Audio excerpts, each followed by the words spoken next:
അസ്സലാമു അലൈക്കും വറഹ്മത്തുള്ളാഹി വബറകാതുഹു. ബിസ്മില്ലാഹിർ റഹ്മാനിർ റഹീം. അൽഹംദുലില്ലാഹി റബ്ബിൽ ആലമീൻ വൽ ആഖിബത്തു ലിൽ മുത്തഖീൻ വസ്സലാത്തു വസ്സലാമു അലാ സയ്യിദിൽ മുർസലീൻ നബിയ്യിനാ വഹബീബിനാ മുഹമ്മദിൻ സല്ലല്ലാഹു അലൈഹി വസല്ലം റഹ്മത്തുൽ ലിൽ ആലമീൻ വഅലാ ആലിഹി വഅസ്ഹാബിഹി അജ്മഈൻ. അമ്മാ ബഅദ്. ത്യാഗമനോഭാവത്തിൻ്റെ അതിശക്തമായ മുന്നേറ്റം ഓരോ സത്യവിശ്വാസികളുടെയും ജീവിതത്തെ പ്രോജ്വലിപ്പിച്ചുകൊണ്ടിരിക്കുന്ന വിശുദ്ധ റമളാനിൻ്റെ അനുഗ്രഹീതമായ രാപ്പകലുകൾ കടന്നു പോകുമ്പോൾ കുറേ നല്ല ഗുണങ്ങൾ, കുറേ ശീലങ്ങൾ ജീവിതത്തിൽ പകർത്തുവാൻ നമുക്ക് അവസരമുണ്ടായിരിക്കുകയാണ്. അല്ലാഹു തആല ഇഷ്ടപ്പെടാത്ത, ജനങ്ങൾ ഇഷ്ടപ്പെടാത്ത, നമ്മളൊക്കെ പലപ്പോഴും ഉപേക്ഷിക്കണമെന്ന് കരുതാറുള്ള എല്ലാ വേണ്ടാവൃത്തികളും ഒഴിവാക്കുവാനും അള്ളാഹു ഇഷ്ടപ്പെടുന്ന, ജനങ്ങൾ ഇഷ്ടപ്പെടുന്ന, വീടിനും നാടിനും സമൂഹത്തിനും ഗുണകരമായ കുറേ നല്ല ചിന്തകളും നല്ല മോഹങ്ങളും നല്ല അഭിലാഷങ്ങളും ജീവിതത്തിൽ സ്ഥിരപ്പെടുത്തുവാനും ഈ റമളാൻ നമ്മെ സഹായിക്കുന്നതാവണം. ഈ സംസാരം ശ്രവിക്കുന്ന ഓരോ സ്ത്രീയുടെയും പുരുഷൻ്റെയും മനസ്സിൽ ഈ ഒരു വിചാരമുണ്ടായാൽ അള്ളാഹുവിൻ്റെ അനുഗ്രഹത്താൽ നമ്മുടെ ഈ സംരംഭം ഏറെ പ്രതിഫലാർഹമാണ് എന്ന കാര്യം സംശയമില്ലാത്തതാണ്. നോമ്പുകാലത്ത് നമ്മുടെ നാവിനെ വൃത്തികെട്ട സംസാരങ്ങളിൽ നിന്ന് നാം തടഞ്ഞു നിർത്തുന്നു.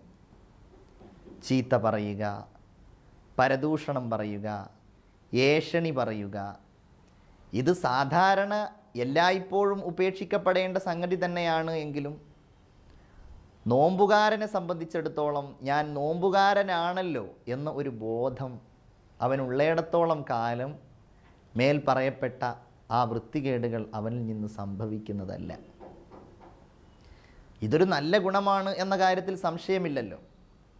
മുഹമ്മദുർ റസൂൽ സല്ലല്ലാഹു അലൈഹി വസല്ലമ തങ്ങൾ പറഞ്ഞത്, ആരെങ്കിലും രണ്ടവയവങ്ങളുടെ കുറ്റങ്ങളിൽ നിന്ന്, വൃത്തികേടുകളിൽ നിന്ന് സംരക്ഷണവുമായി ജാമ്യം നിന്നാൽ അൽമനു ലഹു ബിൽ ജന്ന, അവന് സ്വർഗം ലഭ്യമാവും എന്ന കാര്യം ഞാനിതാ ഉറപ്പു തരുന്നു.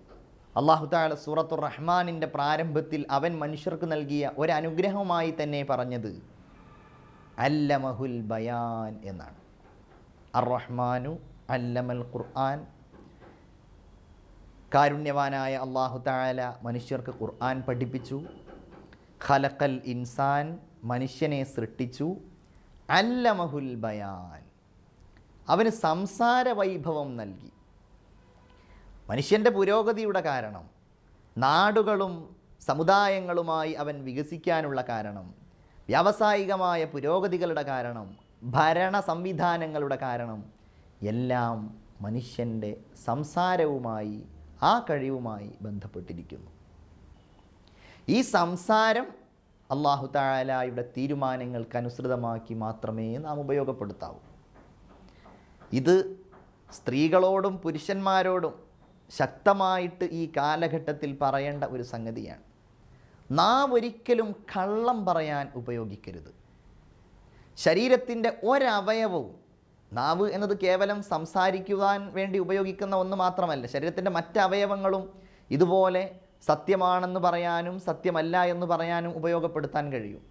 മനുഷ്യൻ്റെ നാവ് പൊതുവായും അവൻ്റെ അവയവങ്ങൾ പ്രത്യേകമായും ഓരോന്നും അല്ലാഹു തആല വിലക്കിയ അസത്യത്തിൽ നിന്ന് അവൻ ഒഴിച്ചു നിർത്തേണ്ട സാഹചര്യം അതിക്രമിച്ചിരിക്കുകയാണ്. പ്രവാചകൻ്റെയും അനുയായികളുടെയും ത്യാഗപൂർണമായ സഹനശീലമായ ആ സൽസ്വഭാവത്തിൽ നിന്ന് ഈ റമളാനിൽ നമ്മൾ എന്നും പാഠം ഉൾക്കൊള്ളണം.